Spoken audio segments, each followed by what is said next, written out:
Hello,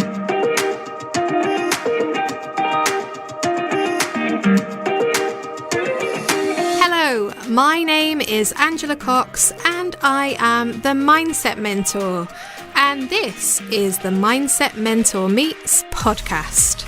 Now, my aim is to discover and share the secrets of success.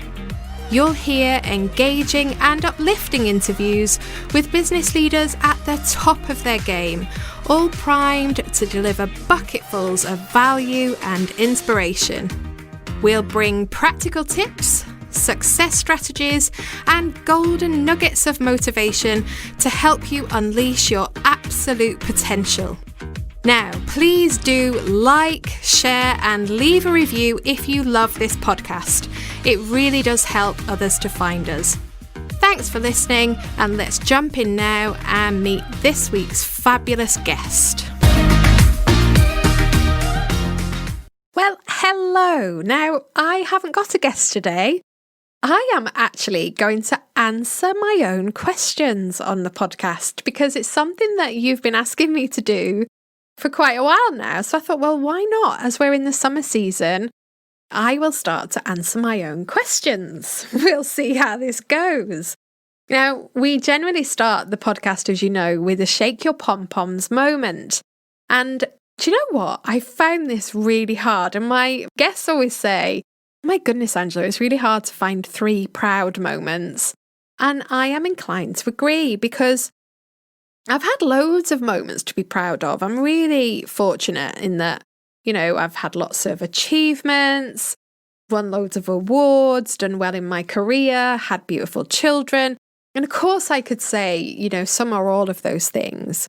But I wanted to really think about this question. And I think what I want to share with you today is around 3 moments of absolute transformation that have, on reflection, been the most difficult times of my life, and therefore the bits that I am the most proud of.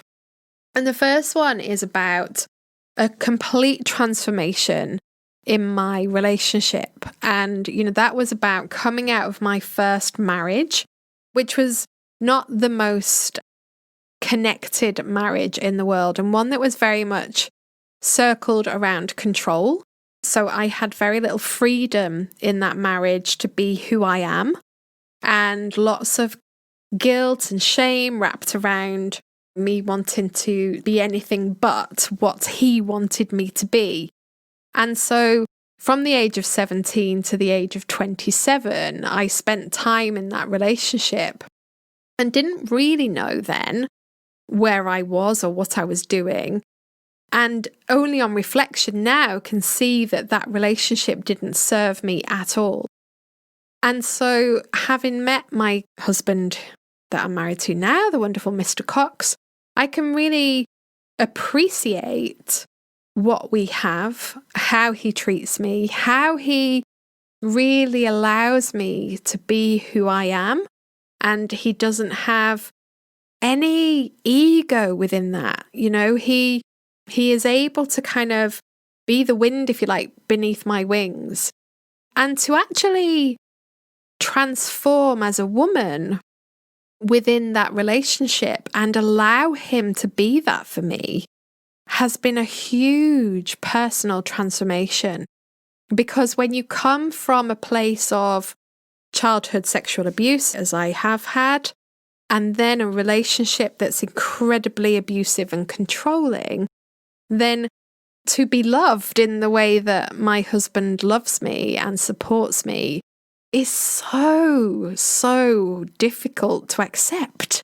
And so that transformation of accepting my husband and the way that he is with me and the way that we are together is something I'm enormously proud of, and proud that I've been able to make that transition.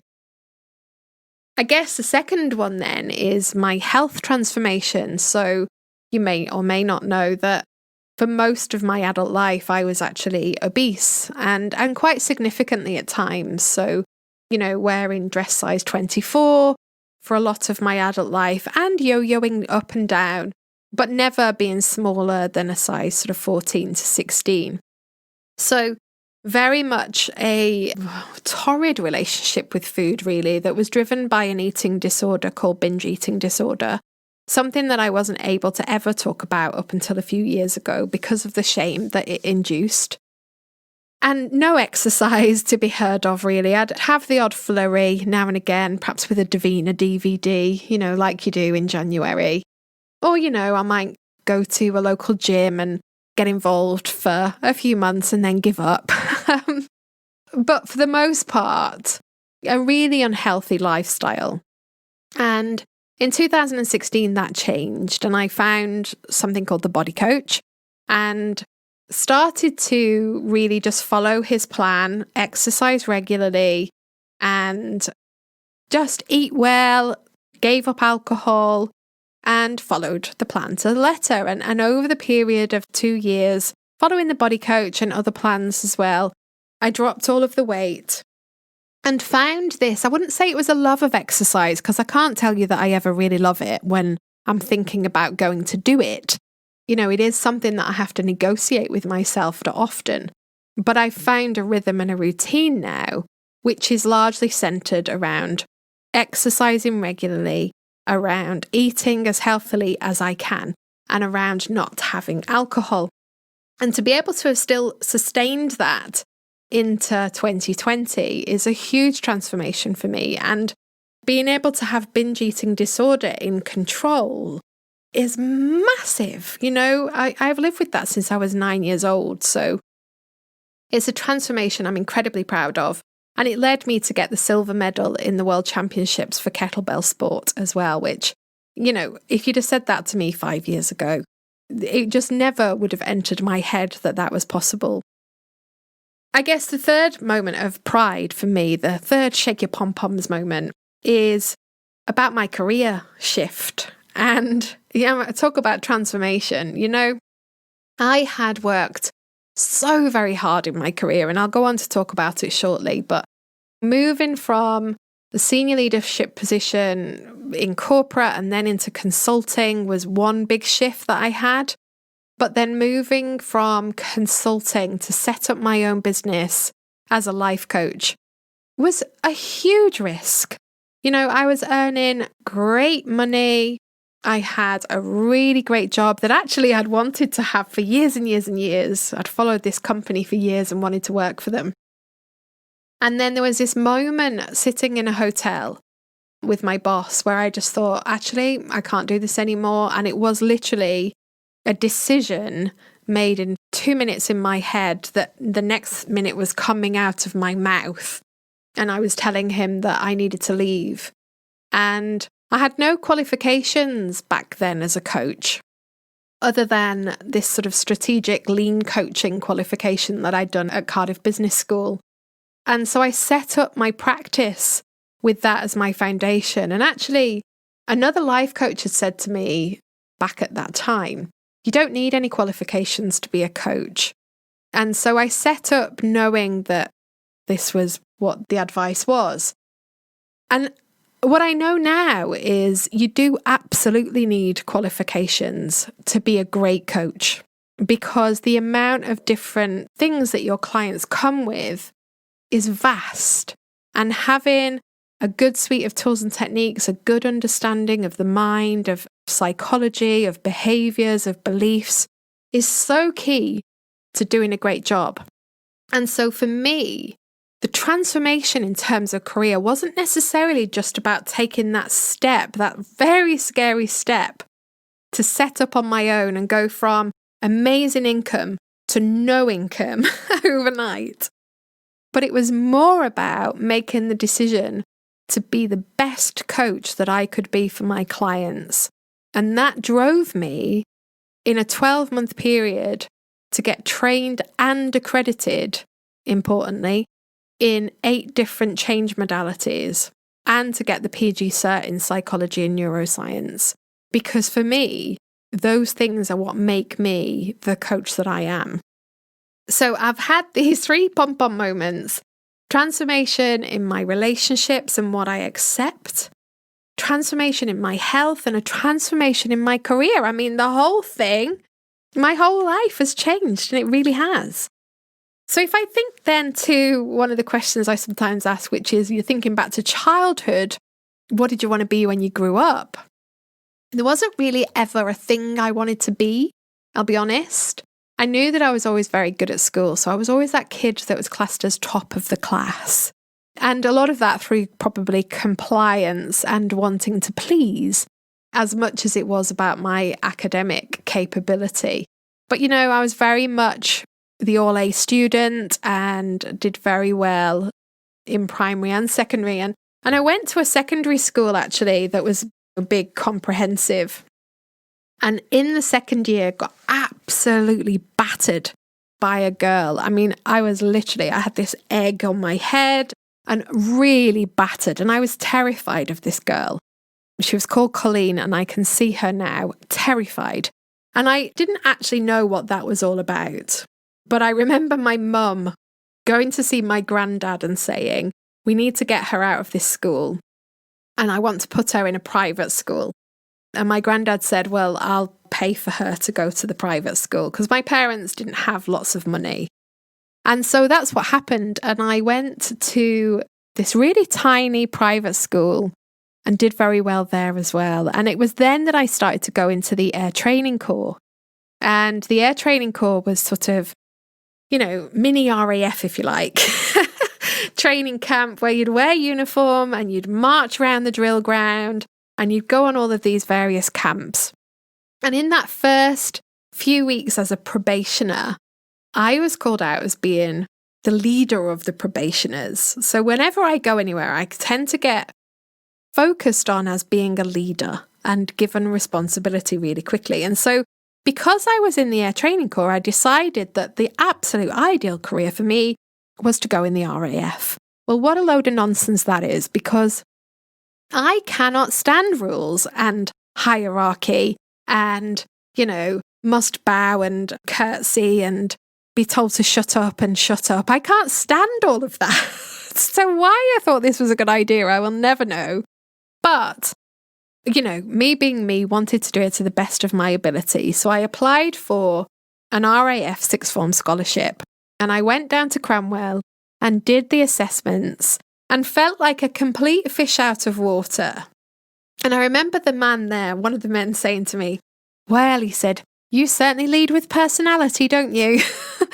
And I didn't really know what that meant then, but I can see what he means now looking back. And I was really surprised to have gotten the sixth form scholarship. And I was one of only 25 females to get it back then. So it was a huge deal. But of course, I didn't make the most of it because I met my first husband at 17 and gave back the opportunity, much to my father's dismay. But, it was the right thing for me to do because I would never have fitted in that environment. So what I did was to make my dad happy. I went and got a job in a hotel and asked the manager there to give me a training manager job so that I could tell my dad I had manager in the title. And he did do that. And I spent a bit of time working in different hotels. Each time I went to a hotel, I got promoted very quickly. And before I knew it, at age 20, I was conference and banqueting manager, running a huge conference centre. How I did it, I don't know. I had a team of 16 people. And I was doing that in the Lake District, miles away from home. Then I decided that I needed to get a proper job and one that didn't mean that I was working at 3:00 in the morning. And so I applied for a job in a bank. And after about 3 days of working in the bank, I was given a job as being a seller and didn't really know what I was selling because I didn't really understand any of the products, but I did quite well. And then within about 3 months, they'd given me a branch to run. Now, this is one of the problems with my career, and you might be able to relate to this.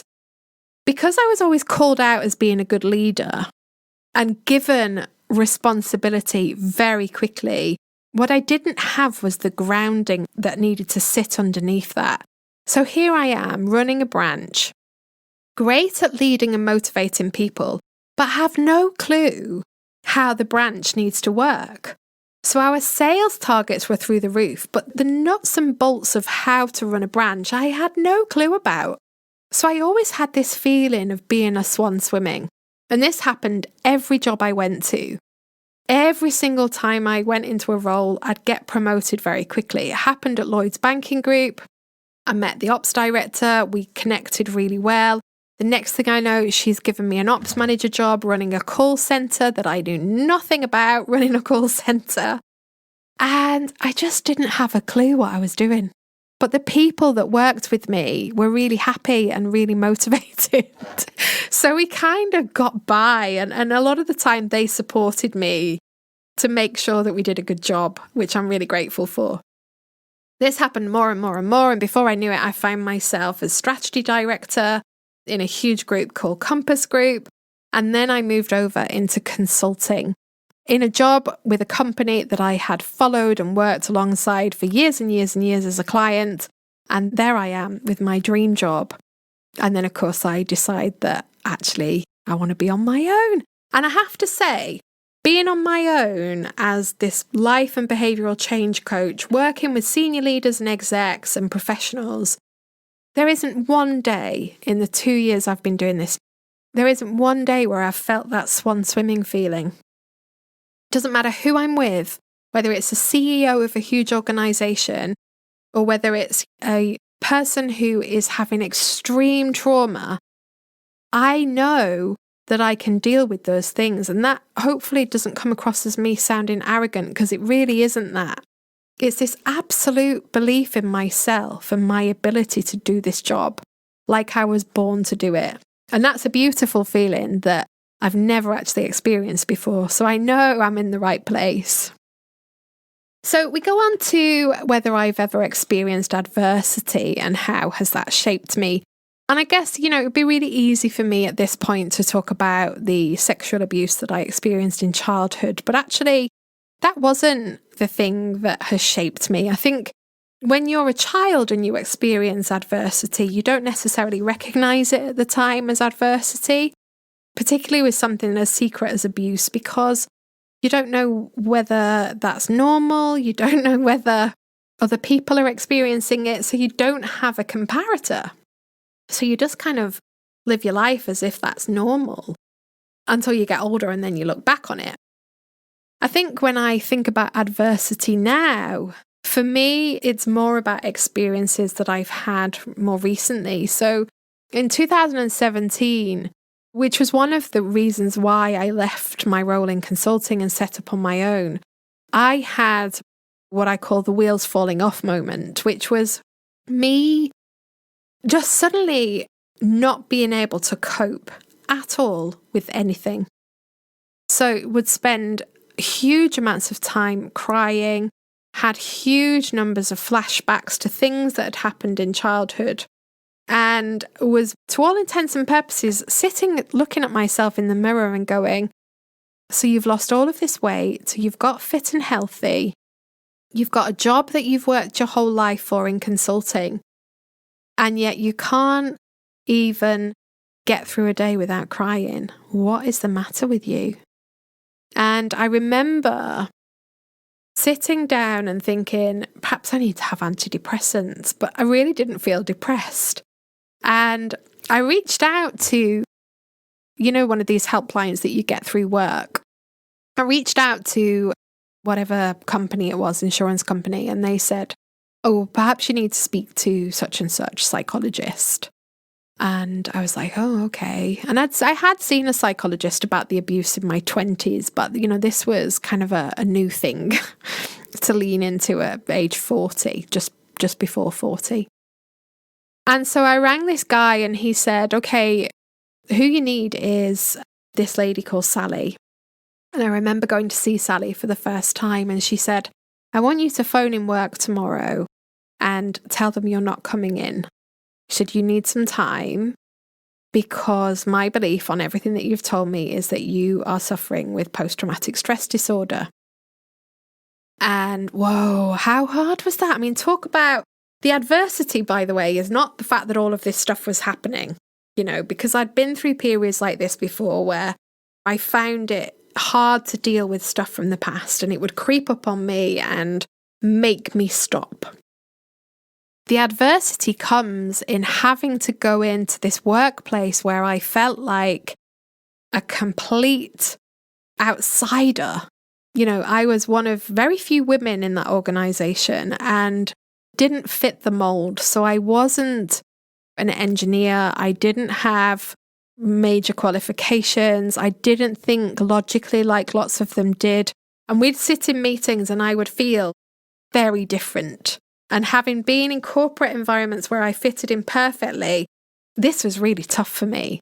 And actually comes from an inferiority complex that I talk about in the Imposter Syndrome podcast, actually, that you might want to tune into. I had to sit down and say to them that I was experiencing this and that I couldn't work. And that was huge for me, because I'll tell you, there'd been times before in my career where I'd taken time off from a mental health perspective in these periods where I couldn't cope or was feeling like everything was getting on top of me, which of course is a result of trauma, but I wasn't really aware of that back then. And I would take time off and say I'd got an ear infection or, there was something physically wrong with me because I felt that was acceptable. But this time I knew I couldn't do that. And that leaning in and admitting that there was something mentally wrong with me, oh my God, that was one of the toughest things I've ever had to do. And there was, on the most part, a really positive response to that. There was a few people that, couldn't really buy into the idea of mental illness. And I know, I've experienced that wherever I've gone. But that was really tough. But what that taught me was more about retiring the actress and becoming who I actually am. And being able to be vulnerable enough to say that I am struggling and that I am experiencing a mental health challenge. That shaped me in being able to work more effectively now with my clients and to be able to manage myself and how I feel in a more complex manner, I suppose. So I have multi-layers of self-care depending on where I'm feeling. And, I've done lots of trauma resolution as a result of that moment. But that being able to face up to, actually, I'm not perfect. Actually, there's something not quite right here. And I need to share it and be honest about it. Hard. So hard. And I guess that ties into the lessons that I've learned along the way, which is a killer question that I ask of my guests on the pod. For me, the biggest lesson is just that. It's about retiring the actress, as I call it. It's about taking off the mask. Honestly, in my corporate career, I was at the point of burnout so many times because I had limiting beliefs that were driving perfectionism, major trust issues, still have major trust issues to be fair, but major trust issues in terms of being able to work effectively and trust other people to do the job. And so I'd take on far too much of that myself. And I guess feeling that I had to be somebody else in order to fit in. Now, that was a hugely successful strategy for me because I had huge success in my career. So there's an argument to say, well, why would you want to retire the actress then that made all of that happen? But the point comes back to burnout. The exhaustion that I felt from having to do that was just relentless. I mean, I was knackered at the point where we'd go on holidays. The first few days, it would take me forever to switch off. I'm sure some of you can relate to this. Then you wouldn't really switch off, and then you'd be getting back into work mode before the holiday was completed. And quite often I'd get ill on holiday, and I'd get ill over Christmas time because of that idea of working so hard and being someone who I thought I needed to be to fit in. Now, the big lesson for me has been about actually retiring that actress and taking off that mask and just learning to be me and learning to show everything that I am, because there's still some amazing qualities that I have that lend themselves brilliantly to the work that I do. But also I'm able to say when I'm having a rubbish day, I'm able to say that I'm not very good at certain things, and that's okay. And I'm really embracing this idea of it's okay not to be perfect, which, to be fair, with my attention to detail, is probably a good thing. Anyone who's ever read anything that I write will know that it is scattered with spelling mistakes and goodness knows what else. So embracing the imperfection is really key. But retiring the actress and allowing my inner self to really come through, I wish I'd have done that years ago, because I wonder where my career would have gone. But, you can't take things back, can you? And all I can do now is progress forward, being the version of me that I am. Can you tell me about a time when things didn't go your way and how did you handle it? Oh my God. Now, what I should say at this point is one of my big limiting beliefs that I discovered probably about 18 months ago in a matrix session is all about absolute fear of disapproval. Now, those that watch me closely on social media will know that I have a requirement for external validation, always have done, and that's linked to this fear of disapproval. Now, what that does is, on a positive side of the fence, it drives the requirement for approval. So in not wanting to be disapproved of, I am always striving to be approved of, and that means that I work really hard at doing the best that I can so that I do a great job wherever I am. And bosses that I've had along the way know this, and quite often they'll exploit that to their advantage, probably subconsciously, but they get the best out of me. And my desire to want to please and to get them to approve means that I will go to the nth degree to make sure that things go well. Now, the reason why that is a challenge is because when I get disapproved of, it's the end of the world, or certainly it was until I worked on this belief.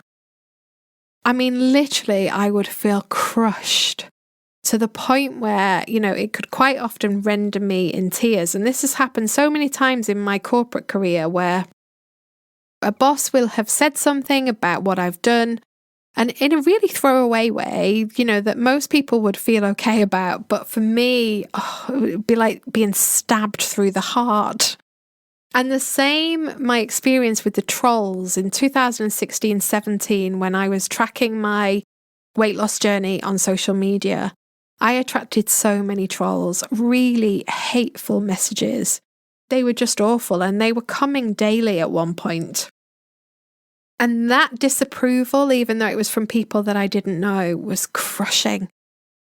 Now, what's happened is I've discovered that moment that I created that belief when I was 4 years old at nursery school. And it was in this memory that I have with a teacher. Actually, it wasn't a conscious memory until I went in the matrix and found the memory. And I've done work on reprinting that memory. And now what happens is I still strive for approval because I see that as a very positive thing, and it's a big driver for me, and I don't want to get rid of that. So I'm consciously keeping hold of that. But now when I get disapproved of or disagreed with, it doesn't crush me. So I've been able to actually get under the skin of that limiting belief and remove it so that it doesn't hold me back. And that's incredible. But at the time, in terms of how did I handle disapproval, not very well. I'd just fall apart and then work even harder a lot of the time. So what drives and motivates me on those days when it gets tough? And I guess I get a lot of messages and people will say to me, "Oh, you're so motivated. I wish I had your motivation." The way that I look at motivation is this. If you're not where you want to be, that's all the motivation that you need.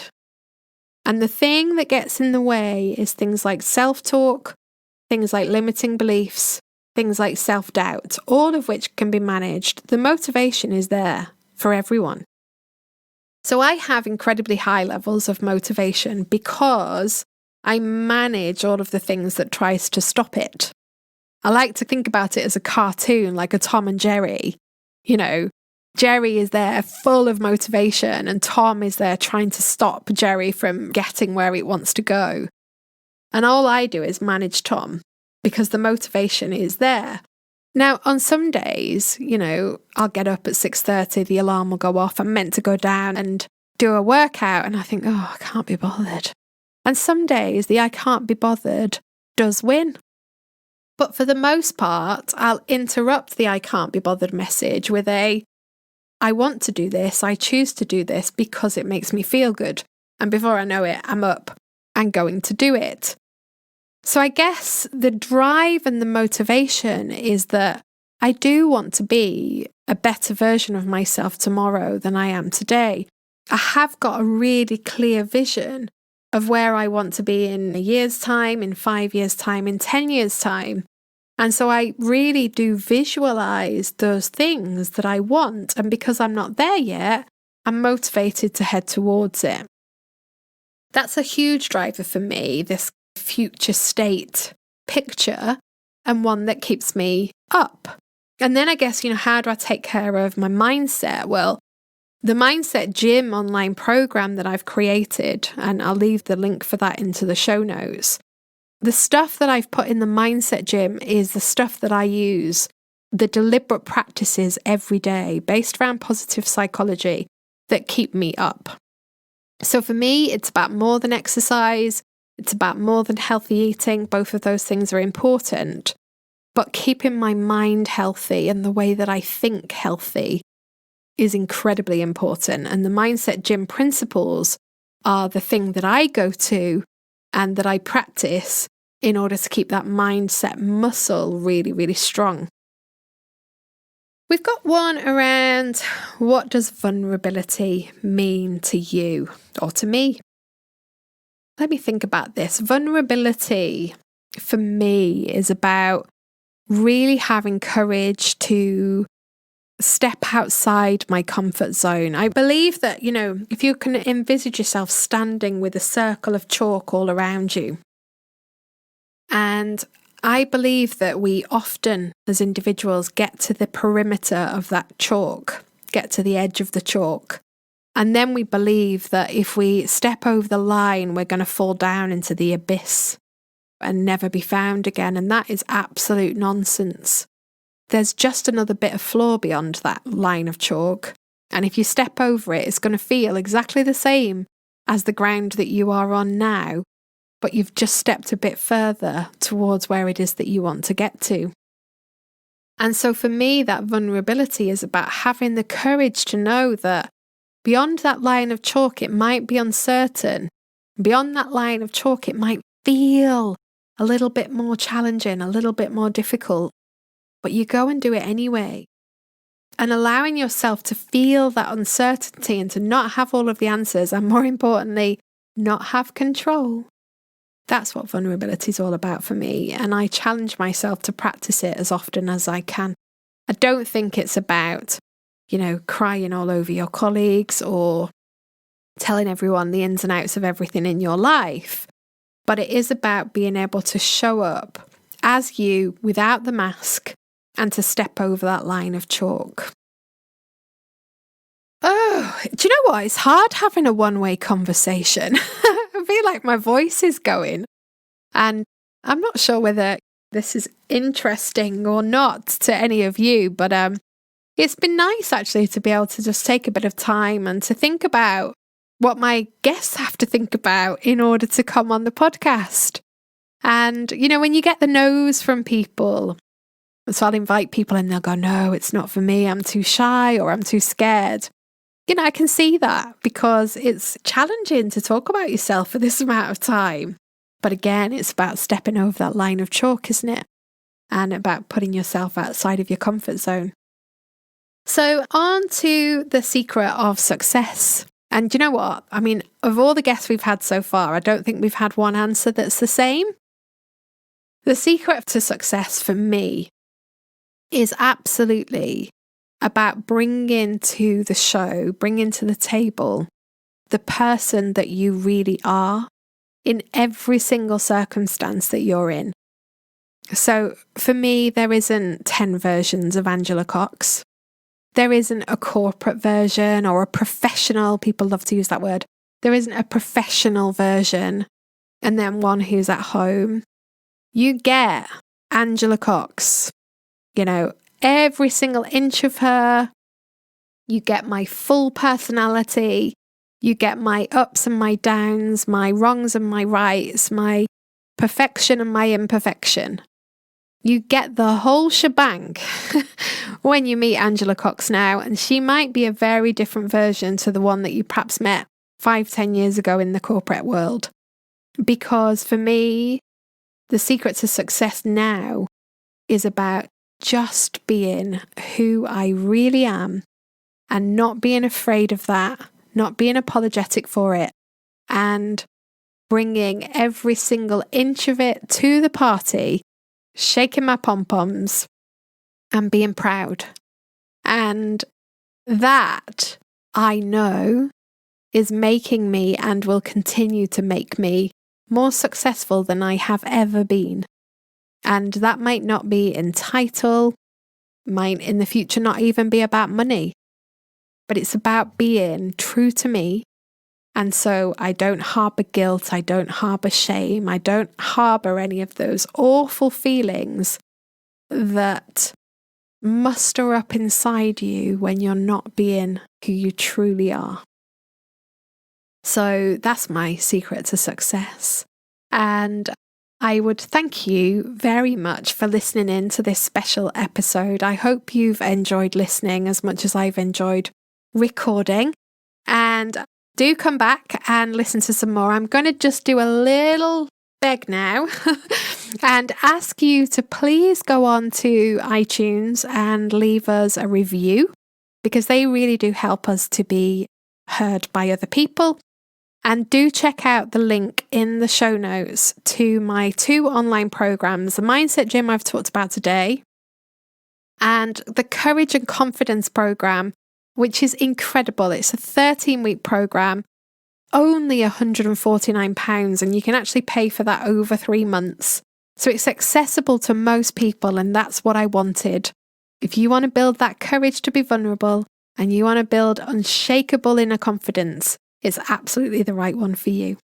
I wish you a very good day or evening, whatever you're doing, and please do take good care. I do hope that you enjoyed listening to the Mindset Mentor Meets podcast. If you did, be sure to check out the show notes to access all of those important links. For more about me, visit my website at www.angela-cox.co.uk. Now, I'd really love it if you could subscribe to our channel so that you never miss an episode, and do leave us a 5-star review because it really helps us to get noticed. Bye for now. I do hope that you'll tune in next week and take good care.